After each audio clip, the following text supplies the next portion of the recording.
أعوذ بالله السميع العليم من الشيطان الرجيم من همزه ونفخه ونفثه بسم الله الرحمن الرحيم رفيع الدرجات ذو العرش يلقي الروح من أمره على من يشاء من عباده لينذر يوم الطلاق يوم هم بارزون لا يخفى على الله منهم شيء لمن الملك اليوم لله الواحد القهار.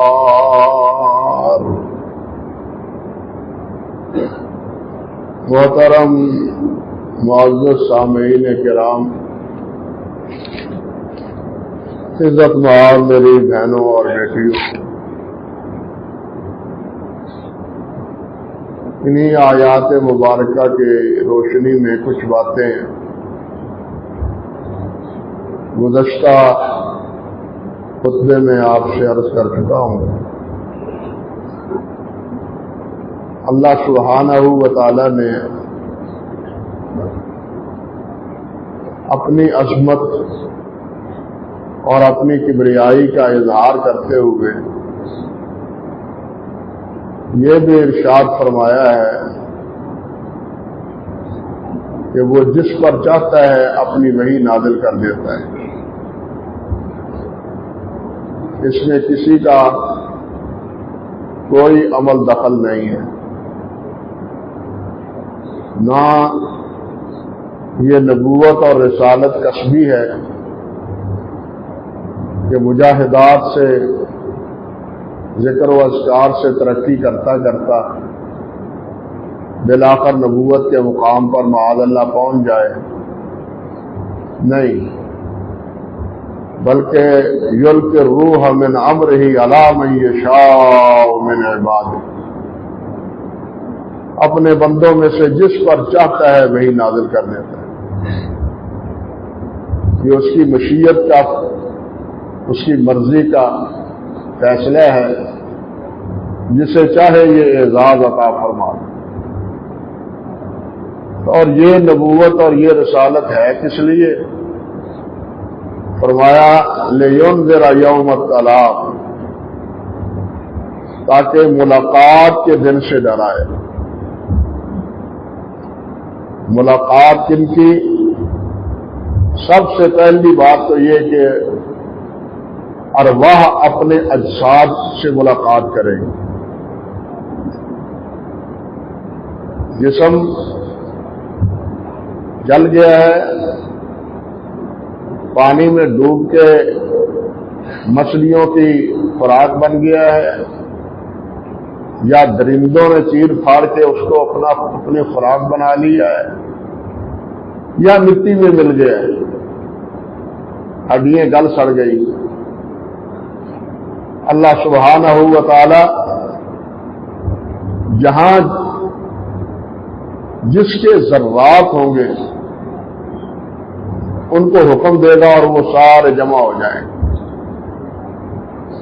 اور پھر یہ روحیں ان جسموں میں چلے جائیں گے۔ یہ نہیں ہوگا کہ کوئی روح کسی اور جسم میں چلی جائے، یہ سارا معاملہ اللہ ذو الجلال کی قدرت کاملہ پر۔ پہلے تو تمام اجساد کا وجود میں آنا جو بالکل مر مٹ گیا ہے، اور یہ اللہ ذو الجلال والاکرام کے لیے مشکل نہیں۔ حدیث پاک میں بھی بلکہ خود قرآن مجید میں بھی اس کی شہادتیں موجود ہیں۔ حدیث میں وہ واقعہ آپ نے علماء کرام سے سنا ہوگا جس میں آپ نے بیان فرمایا کہ بنی اسرائیل کا ایک آدمی تھا، اس نے اپنے بیٹوں سے کہا کہ میرے پلے تو کچھ نہیں، مجھے ڈر لگتا ہے کہ مجھے اللہ ذو الجلال جب اٹھائیں گے تو پھر میں اللہ سبحانہ و تعالیٰ کو کیا جواب دوں گا؟ اس لیے تم ایسا کرنا، مرنے کے بعد میرے جسم کو جلا دینا، اس کی خاک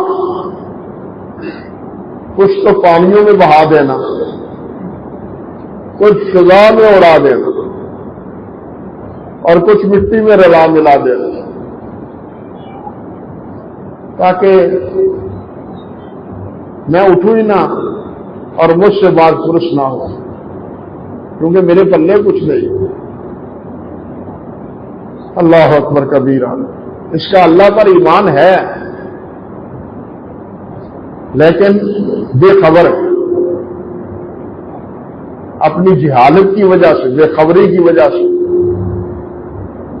اس کا جہل یہ ہے کہ وہ یہ سمجھتا ہے کہ شاید اس بہانے پہ میں بچ جاؤں۔ اللہ کے ایک مومن کے ایمان کا تقاضا یہ ہے کہ اللہ سبحانہ و تعالی ہر چیز پہ قادر ہے۔ مر گیا، بیٹوں نے اسی طرح کیا وصیت کے مطابق۔ حضرت صلی اللہ علیہ وسلم فرماتے ہیں بس اللہ تعالیٰ نے حکم دیا ہوا کو کہ ذرات کو جمع کرو جو تمہارے اندر اڑ رہے ہیں، مٹی کو بھی حکم دیا، پانی میں جو ذرات تھے ان کو بھی، یہ سارے ایک جگہ جمع ہوئے۔ سارے جمع ہونے کے بعد پھر اللہ سبحانہ و تعالیٰ نے اس میں روح ڈالا اور اس میں اٹھایا اس میں۔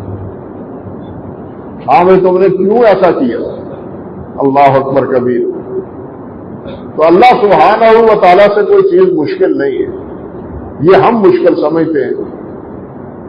اللہ ہر چیز پہ، ان اللہ علی کل شیء قدیر، اللہ ہر چیز پہ قادر ہے۔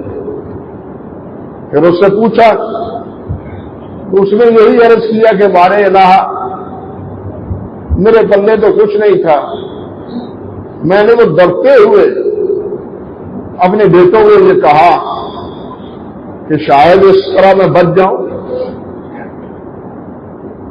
اللہ نے پوچھا مجھ سے ڈرتے ہوئے تو نے ایسا کیا تھا؟ جی ہاں، مجھ سے، آپ سے ڈرتے ہوئے میں نے ایسا کیا۔ اللہ تعالیٰ فرمائیں گے، اور فرمایا اللہ تعالیٰ نے کہ جاؤ میں نے تمہیں معاف کر دیا کیونکہ تیرے دل میں میرا ڈر موجود ہے۔ یہ حرکت تو تیری غلط تھی اپنی جہالت کی وجہ سے۔ اور اسی واقعے سے علماء استدلال کرتے ہیں کہ اللہ تعالیٰ کے ہاں جہل عذر ہے۔ ایک جاہل آدمی ہے، وہ اللہ سبحانہ و تعالیٰ کو یہ دین کے کسی مسئلے کو نہیں سمجھتا، تو وہ ایک دائرے میں معذور ہے، اس کا جہل عذر بن جاتا ہے، لیکن چاہیے اس کو یہ کہ وہ علم حاصل کرے۔ وہ ساری عمر بے خبر اور جاہل نہ رہے بلکہ علم حاصل کرے۔ قرآن مجید میں بھی حضرت ابراہیم علیہ السلام کا واقعہ سورۃ بقرہ میں 30ویں پارے میں اللہ سبحانہ و تعالیٰ نے ذکر کیا، بلکہ حضرت ابراہیم علیہ السلام سے پہلے ایک اور واقعہ اللہ نے ذکر کیا جس میں دو اکٹھے واقعے اسی حوالے سے رب ذو الجلال والاکرام نے بیان فرمایا۔ ایک صاحب بات کہتے ہیں حضرت عزیر ہے، لیکن اللہ بہتر جانتا ہے کون ہے۔ اور کالذی مر علی قریۃ وہی خاویۃ علی عروشہا قال انا یحیی ھذہ اللہ بعد موتہا، کہ وہ صاحب ایک پرانی بستی سے ان کا گزر ہوا، خندر بن چکے تھے، بالکل ہر چیز مٹ مٹا گئی تھی، تو وہ کہنے لگا انا یحیی ھذہ اللہ بعد موتہا، ان کے مرنے کے بعد اللہ انہیں کیسے زندہ کرے گا؟ فاماتہ اللہ مئۃ عام ثم بعثہ، اللہ سبحانہ و تعالیٰ نے اس کو وہیں بیٹھے تھے وہاں موت طاری کر دی، 100 سال تک وہ مرے رہے. اللہ اکبر کبیر. 100 سال تک میات عام. ثم بعث، پھر اللہ ذوالجلال نے ان کو اٹھایا. قال کم لبثت؟ قال لبثت یوما او بعض یوم. اللہ نے پوچھا کتنی دیر تک یہ حالت رہی ہے تمہارے اوپر؟ تو انہوں نے کہا کہ جناب ایک دن یا دن کا ایک حصہ. قیامت کے دن بھی جب اٹھیں گے سب یہی کہیں گے، ایک دن یا ایک دن کا حصہ. قال بل لبثت مئۃ عام، ایک دن یا ایک دن کا حصہ نہیں، 100 سال گزر گئے ہیں تمہیں. فانظر الی طعامک وشرابک لم یتسنى، اب دیکھو اپنا کھانا، اپنا پینا، شراب پانی، یہ باسی نہیں ہوا، اسی طرح تر و تازہ ہے. یہ باسی نہیں ہوا، شکڑا نہیں ہے، ٹکڑے ٹکڑے نہیں ہو گیا. اللہ اکبر کبیرہ. وانظر الی حمارک، اور اپنے گدھے کی طرف دیکھو، وہ تو بھر مٹی گیا، وہ مرا ہوا تھا. 100 سال تک کیسے زندہ رہ سکتا ہے؟ اللہ فرماتے ہیں وَلِنَجْعَلَكَ آیَةً لِلنَّاسِ، ہم تمہیں لوگوں کے لیے نشانی بنا رہے ہیں. قیامت پر ایمان لانے والوں کے لیے یہ نشانی ہے گویا کہ اللہ تعالیٰ نے بنائی. بندایا وانظر الی عظامک کیف ننشزها، اب یہ اس کی بکھری ہوئی ہڈیوں کو دیکھو، ہم ان کو کیسے جمع کرتے ہیں. ثم نکسوها لحما، پھر اس پر ہم گوشت چڑھاتے ہیں. فلما تبین له قال اعلم ان اللہ علی کل شیء قدیر، جب گدھا اٹھ کے ہنہنانے لگا تو کہنے لگے اللہ ہر چیز پر قادر ہے، میں ایمان لائے. اللہ اکبر کبیر. اس واقعے کو اللہ سبحانہ و تعالی نے بطور نشانی یا بطور آیت، تاکہ لوگوں کو یقین ہو کہ مرنے کے بعد جو ہڈیاں بن جائیں، بالکل گل سڑ جائیں، ان کو زندہ کرنے پر اللہ ذوالجلال قادر ہے. اللہ کے لیے کوئی مشکل نہیں. ہمارے لیے یہ چیزیں مشکل، اور ہمیں یہ چیزیں محال نظر آتی. عقل کے اندر کو جو عقل کے پجاری ہیں ان کے نزدیک یہ سب کچھ، بلکہ عقل ہی کی وجہ سے عذاب قبر کا انکار ہے، قیامت کے افتتاح کا انکار ہے، پل صراط سے گزرنے کا انکار ہے، میزان پر اعمال کے تولے جانے کا انکار ہے کہ اعمال کیسے تولے جائیں گے.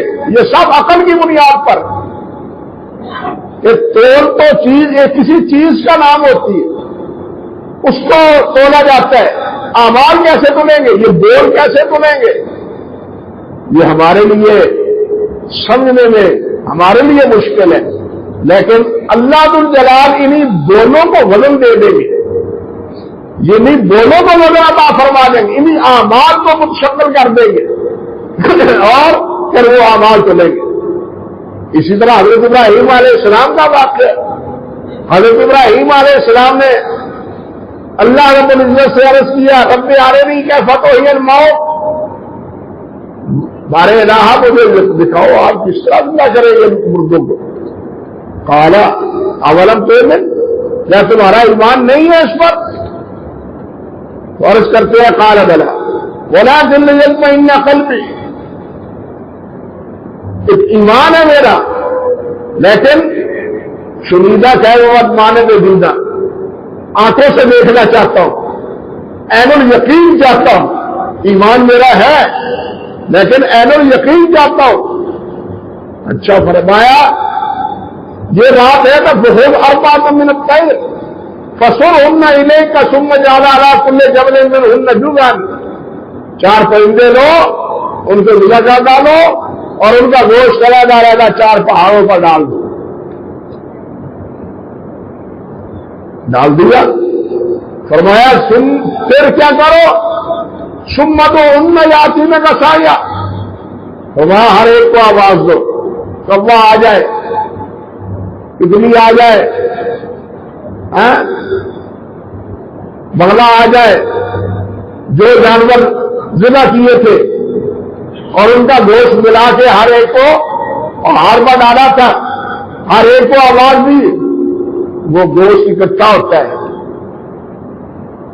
ایک دوسرے پہاڑ پر جزیات اجزاء چل چل کے ملتے ہیں، اور ملنے کے بعد جب آپ کہتے ہیں آواز دیتے ہیں پرندے کو، تو وہ پرندہ چل کے حضرت ابراہیم علیہ السلام کے پاس آ جاتا ہے جو ذبح کیے ہوئے۔ جب یہ ساری بات کہہ دی، وَاعْلَمْ أَنَّ اللَّهَ عَزِيزٌ الحکیم، اللہ تعالیٰ نے فرمایا ابراہیم جان لے کہ میں ہر چیز پر غالب ہوں، ہر چیز میرے سامنے مغلوب ہے، میں جو فیصلہ کرتا ہوں کر گزرتا ہوں، کسی کی مجال نہیں ہے کہ اس فیصلے سے وہ انحراف کر سکے۔ یہ تو 100 سال کی بات ہے، اصحاب کہف کو تو اللہ ذو الجلال والاکرام نے 300 سال تک سوالائے رکھا تھا، وہ بھی تو واقعہ آپ نے سنا ہے، 300 سال تک 300 سے زیادہ سوئے رہے، انہوں نے بھی اٹھتے یہی کہا تھا ایک دن یا ایک دن کا حصہ ہم سوئے رہے، لیکن اللہ تعالی نے بعد میں بتلایا کہ نہیں، تم اتنے دن نہیں، اتنی مدت سوئے رہے، اور ان سوئے ہوا کو بھی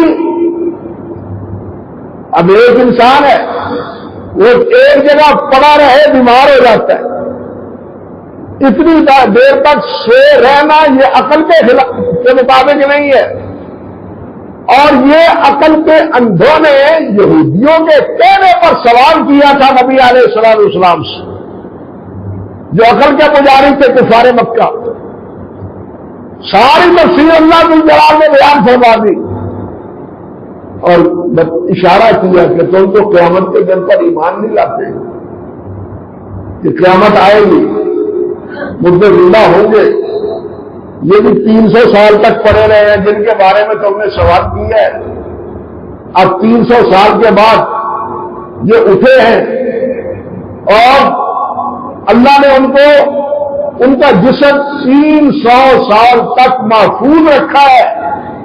اللہ اگر اس چیز پر قادر ہے تو زمین کے ملے ہوئے ذرات کو دوبارہ اٹھانے پر بھی قادر ہے، اللہ کے لیے کوئی مشکل نہیں ہے۔ تو یوم الطلاق سے مراد سب سے پہلے یہ روحیں ہیں، ارواح اپنے اپنے اجساد سے ملے، یہ نہیں کسی اور جسم میں چلے جائے۔ اسی طرح آدم علیہ السلام کی ساری اولاد آدم علیہ السلام کے ارد گرد ہوئی، انبیاء کے ساتھ انبیاء کرام علیہ السلام کی امتیں ہوں، انبیاء کے ساتھ انبیاء کرام علیہ السلام کی امتیں ہوں گی، اور جو بھی عمل کیا ہے اس کی سزا اور اس کی جزا انسان پائے گا، یعنی اس کا بدلہ پانے کا دن یہ بدلہ پانے کا دن ہے۔ اور اسی طرح کفار اور مشرکین وہ اپنے معبودان باطلہ ان کو دیکھیں گے حسرت کی نگاہوں سے، لیکن وہ ان کی کوئی مدد نہیں کر سکیں گے، مگر اللہ سبحانہ و تعالیٰ پر ایمان لانے والے اہل ایمان وہ اللہ ذو الجلال والاکرام کے دیدار سے اپنی آنکھیں ٹھنڈے کریں گے اور اللہ ذو الجلال سے جنت پائیں گے۔ یہ ہے یوم الطلاق، ملنے کا دن۔ انبیاء کی بعثت کا بنیادی مقصد ہی یہ ہے کہ وہ قوموں کو ڈرایا جائے، لوگوں کو ڈرایا جائے، بندوں کو ڈرایا جائے، لوگوں قیامت کے دن سے ڈر جائے، آخرت کے عذاب سے بن جائے۔ اور یہ بات اللہ ذو الجلال نے کوئی ایک جگہ نہیں، متعدد مقام پر فرمائی ہے۔ اسی صورت میں آگے جا کے فرمایا وانذرہم یوم العاصفہ، آیت نمبر 18 میں وانذرہم یوم العاصفہ، اے میرے نبی ان کو ڈراؤ جو ان قریب دن آنے والا ہے، وہ زیادہ دور نہیں ہے، قریب ہے، تم اس کو قریب دور سمجھتے ہو، میرے نزدیک وہ بہت قریب ہے۔ نبی علیہ السلام نے فرمایا نا آنا والساعہ کا ہاتھ ہے، میں اور قیامت یوں ہے، اس سے دوست مراد ہے، ایک یہ کہ میرے بعد کوئی نبی نہیں، دوسرا یہ کہ میرے بعد قیامت ہی آئے گی، اور میرے بعد قیامت آئے گی بھی قریب.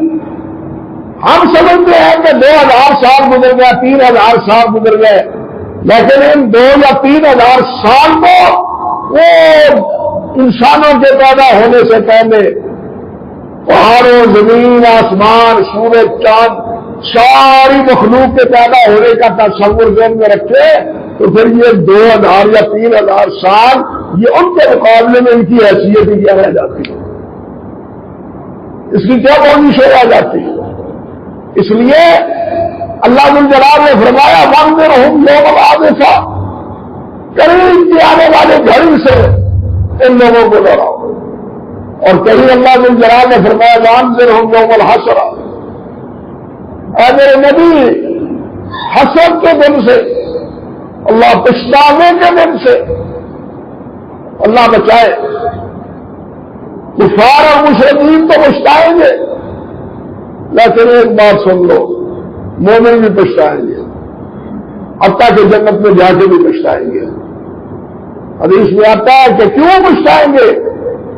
اس بات پر پچھتائیں گے کہ ہم فلاں مجلس میں بیٹھے تھے، باتیں کرتے رہے، کھانے کھاتے رہے، پانی پیتے رہے، لیکن اس مجلس میں نہ نبی علیہ السلام پر درود پڑھا، نہ اللہ ذو الجلال کی تسبیح و تحمید بیان. اگر اس مجلس میں تسبیح و تحمید کی جاتی ہوتی، آپ پر درود پڑا ہوتا تو آج ایک درجہ اور بلند ہو. یہ پچھتاوا ہے. فرمایا وانذرہم یوم الحشر اذ قضی الامر فی غفلۃ وہم لا یؤمنون. فرمایا اس حشر کے دن سے ڈرائے جب سب کے فیصلے ہو جائیں گے. آج لوگ غفلت میں پڑے ہوئے ہیں اور وہ اس فیصلے کے دن پر ایمان نہیں لاتے. اس کا نتیجہ نکل آئے گا. کیا کرتے رہے ہو، کیا اعتقاد بنائے رکھا ہے تم نے، کیا اعمال تم نے کیے ہیں، یہ سارے نتیجے نکلے. ایک جگہ اللہ سبحانہ و تعالیٰ ارشاد فرماتے ہیں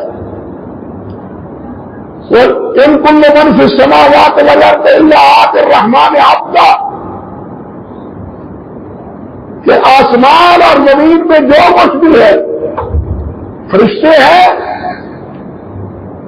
انسان ہے، فرمایا اللہ کے ہاں غلام ہونے کی حیثیت سے حاضر ہو. سب میں ہوں گے، سب جگائے ہوئے ہوں گے، فرشتے بھی اور انسان بھی. ان کل من فی السماوات والارض، جو بھی آسمانوں میں ہے اور جو بھی زمینوں میں ہے، الا آتی الرحمن عبدا، وہ رحمان کے پاس بندہ بن کے، غلام بن کے، عاجز بن کے انکساری کا اظہار کرتا ہوا. اللہ اکبر کبیرہ. فرمایا لقد احصاہم وعدہم عدا، لقد احصاہم، اللہ نے ان کو شمار کر رکھا ہے. آسمان میں کتنے ہیں، زمین میں کتنے ہیں، کتنے جیتے ہیں، کتنے مر گئے ہیں، کہاں پڑے ہیں، ان کا شمار قطار سب اللہ کو پتا ہے. وعدہم عدا، اور ان کی گنتی خوب اللہ سبحانہ و تعالیٰ کو معلوم ہے. اللہ کے سامنے کوئی چھپا ہوا نہیں ہے، کوئی اللہ کے سامنے بھاگنے والا، بھاگ دوڑ کرنے والا، بچنے والا نہیں ہے. وہ آساہم وعدہم عدا، تاکید آئی ہے، خوب گنتی کر لی ہے، کر رکھی ہے اللہ سبحانہ و تعالیٰ نے. فرمایا وَكُلُّ آتِیہ یوم القیامۃ فردا، ہر ایک اکیلا آئے گا، کوئی اس کا معاور اور مددگار نہیں ہوگا، کوئی پرسان حال نہیں ہوگا، نہ ماں ہوگی، نہ بھائی ہوگا، نہ باپ ہوگا، نہ اولاد ہوگی. یہ علیحدہ بات ہے. آگے فرمایا ان الذین آمنوا وعملوا الصالحات سیجعل الرحمن ودا. ہاں، جو ایمان والے ہوں گے دنیا میں بھی ان کی آپس میں محبت ہوگی اور آخرت میں بھی اللہ تعالیٰ ان کی آپس میں محبت قائم کرے گا. جو ایمان والے ہیں، جو عمل صالح والے ہیں، تو بڑا فإنما يسرناه بلسانك لتبشر به المتقين وتنذر به قوما لدا. فرمایا ہم نے یہ آپ کی زبان پر قرآن آسان کر دیا ہے لتبشر بہ المتقین، تاکہ متقین کو آپ بشارت دیں، وتنذر بہ قوم لدا، اور جو جھگڑالو ہیں ان کو ڈرائے۔ جو جھگڑالو ہیں، جھگڑا کرتے ہیں، نہیں جی ایسا متنا وکنا ترابا، کیا جب ہم مٹی ہو جائیں گے پھر اگائے جائیں گے؟ یہ ایسی ہی باتیں ہیں، یہ ہم مانتے کے لیے تیار نہیں ہیں۔ فرمایا ان جھگڑالوؤں کو بتلا دو، خبردار کر دو کہ یہ ہوتے رہے گا۔ اللہ اکبر کبیرہ، اللہ اکبر کبیرہ۔ ایک جگہ اللہ فرماتے ہیں وَكَذَلِكَ أَوْحَيْنَا إِلَيْكَ قُرْآنًا عَرَبِيًّا لِتُنذِرَ أُمَّ الْقُرَىٰ وَمَنْ حَوْلَهَا وَتُنذِرَ يَوْمَ الْجَمْعِ لَا رَيْبَ فِيهِ فَرِيقٌ فِي الْجَنَّةِ وَفَرِيقٌ فِي السَّعِيرِ۔ فرمایا کہ ہم نے آپ کی طرف قرآن مجید نازل کیا ہے تاکہ لِتُنذِرَ بِهِ أُمَّ الْقُرَىٰ، تاکہ آپ یہ ام القریٰ مکے والوں کو اور مکے سے ارد گرد جتنی بستیاں ہیں تمام کو ان کو ڈرائے۔ وَتُنذِرَ يَوْمَ الْجَمْعِ، جمع ہونے کے دن جب سب جمع ہوں گے،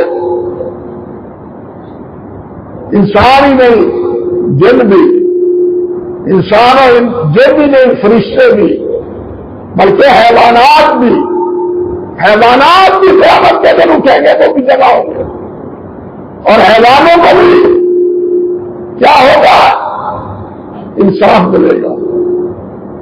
سب سے پہلے فیصلہ حیوانوں کا ہوگا، پھر جو ظالم اور مظلوم ہے ان کے مابین فیصلہ ہوگا۔ اللہ اکبر کبیرہ۔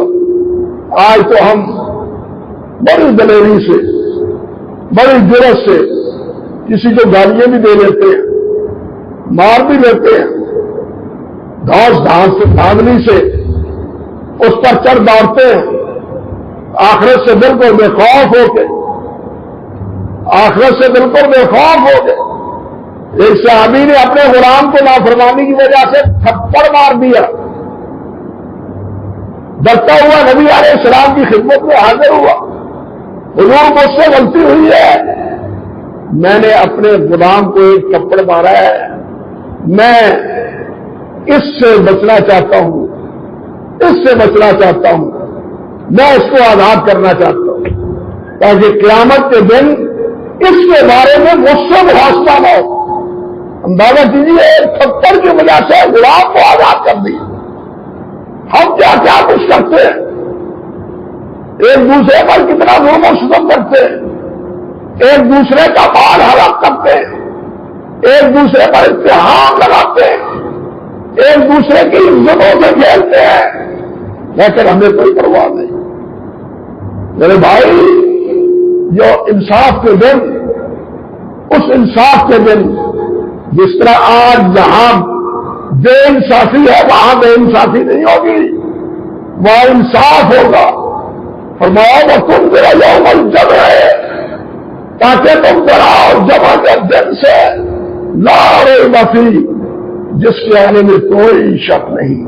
فریق فی الجنہ وفریق فی الجحیم، ایک گروہ جنت میں جائے گا اور دوسرا گروہ جہنم میں جائے گا۔ اللہ جہنم سے محفوظ رکھے۔ تو انبیاء کی بعثت کا مقصد یہ لوگوں کو قیامت سے ڈرانا ہے، اللہ کی نافرمانی سے ڈرانا ہے کہ اللہ کی نافرمانی نہ کرو، جس کے نتیجے میں قیامت کے دن جہنم میں جانا پڑے گا۔ یہ بنیادی مقصد ہے تمام انبیاء کرام علیہ السلام کی بعثت۔ نبی علیہ السلام کو جو اللہ ذو الجلال نے سب سے پہلا حکم دیا ہے وہ کیا ہے؟ یا ایھا المزمل قم فانذر، قم، یا ایھا المزمل قم فانذر، اٹھے اور ڈرائے۔ پہلا حکم اللہ ذو الجلال اپنے پیارے پیغمبر کو فرماتے ہیں، کون کو ڈرائے؟ آج کل افسوس کی بات یہ ہے کہ یہ ڈرانا اور یہ خبردار کرنا یہ ہمارے موضوع نہیں رہے. آج ہمارے موضوع بن گئے ہیں کانوں کی لذت، زبان کا اور کانوں کا چسکا، یہ ہمارے موضوع ہے.